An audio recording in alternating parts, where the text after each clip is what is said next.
friends, my name is Laura. If you've never visited my YouTube channel before, welcome. I actually am in Arizona this week, and I did used to live here for about on and off for 4 years. So I definitely understand Arizona hiking. One of my places I loved going, mainly because I really liked getting out of the Phoenix heat, was Flagstaff.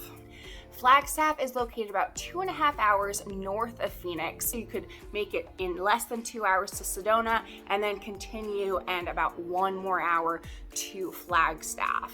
And when it's, 120 out in the summer here in Phoenix, one of the things you might want to do is get out of the sun and get out of this heat and still be able to hike. And I have found this week, I haven't been able to quite as much in Phoenix. Not really used to it anymore. So this definitely reminded me of why I really enjoyed Flagstaff.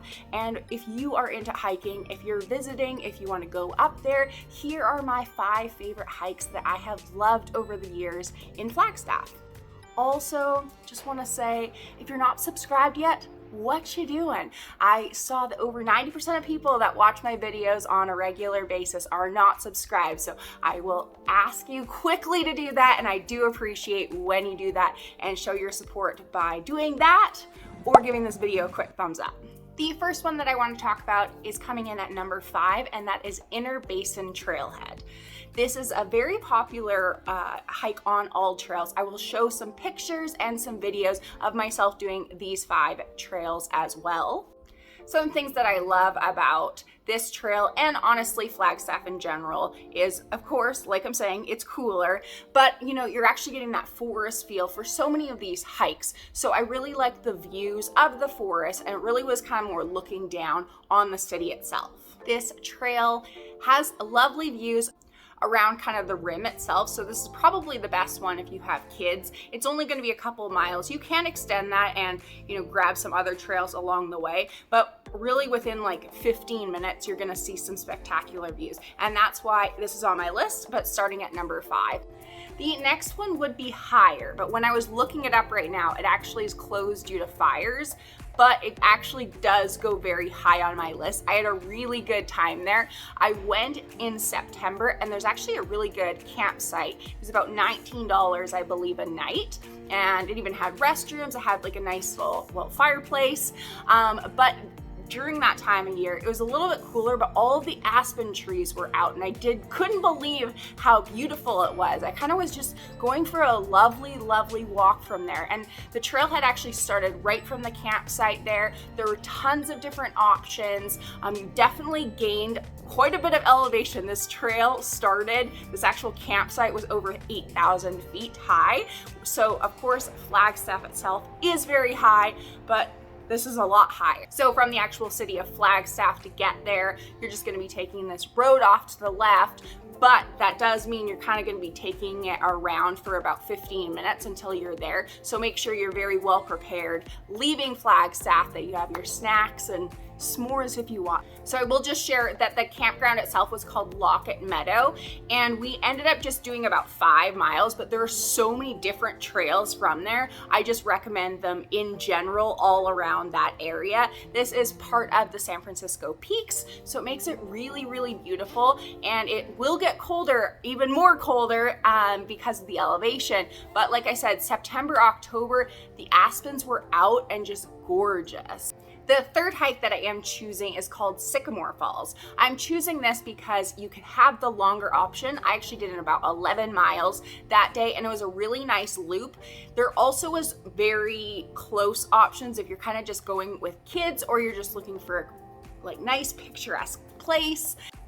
It's located kind of right outside Flagstaff, but of course I would still consider hiking in Flagstaff. But what's cool about this one is it offers kind of a little waterfall. When I was there, you can see that it's not super crazy, it's not super flowing, but I know I've seen other pictures and other people have raved about it, that when it's more of a rain season or not just right in the summer, this is a great hike to do, and it will flow a lot more. Also, just so you know, I clearly like hiking with my dog, and all 5 of these hikes are dog friendly. I do a lot more hiking with my dog than without him, so a lot of the hikes that you'll ever see me on, dog friendly. The second one on my list is Fat Man Loop, and I always like more of a loop of a trail, especially if it's a day I'm kind of doing more of active rest or, you know, more family friendly. This also is a great place for mountain biking. And if you're kind of wanting to add to it, there are tons of other hikes around. So I actually was seeing tons of signs, you know, 0.3 to continue for the loop, 0.5 this way to actually hit these other peaks. So although it's only about 3 miles long, you definitely could make it 5, 6, or 7 miles and add in those little peaks, and you're getting that beautiful view of the city. I also will say, obviously I've liked Flagstaff, but you should go there for more than just the hiking, and it has a great little downtown vibe to it. I will even put a great picture of food right here that I've enjoyed kind of after a long hard hike, but just kind of their downtown scene is really fun, so I definitely recommend checking out the rest of the town while you're visiting. Okay, lastly, coming in at number 1 is the highest peak in Arizona. It is Mount Humphreys. It is over 12,000 feet of elevation, but in my experience, it's one of the, I definitely wouldn't say one of the easier peaks in a state, but I think so many people are able to do it. It's about 10 miles round trip. It makes for a really fun day because you kind of can start early and you're going through the forest for quite a while. It suddenly opens up about halfway, and I've actually done it pretty early in the season. I've done it a couple of times out there, and so you're actually getting snow when you're at the top. There's tons of people doing it since it's the highest peak in Arizona, and then you've done one of the highest peaks. Very, very cool, and something just if you're in the area to try to kind of knock off your list. Most people do it in about 6 hours, and I don't believe that there was any water along the way, so make sure you keep those things in mind, especially if you're really not used to doing a higher elevation hike. But don't worry, Flagstaff is so well known for that food that you can go and enjoy as you deserved it. I hope that you did like this video. If you did, please quickly give it a thumbs up. If you do have any questions about Flagstaff, hiking in Flagstaff, or Arizona in general, like I said, I have done tons of videos. I'll link them below, but you're also welcome to ever comment them in the comments below. Thank you so much for watching, and I'll see you next time. Keep living life. Bye.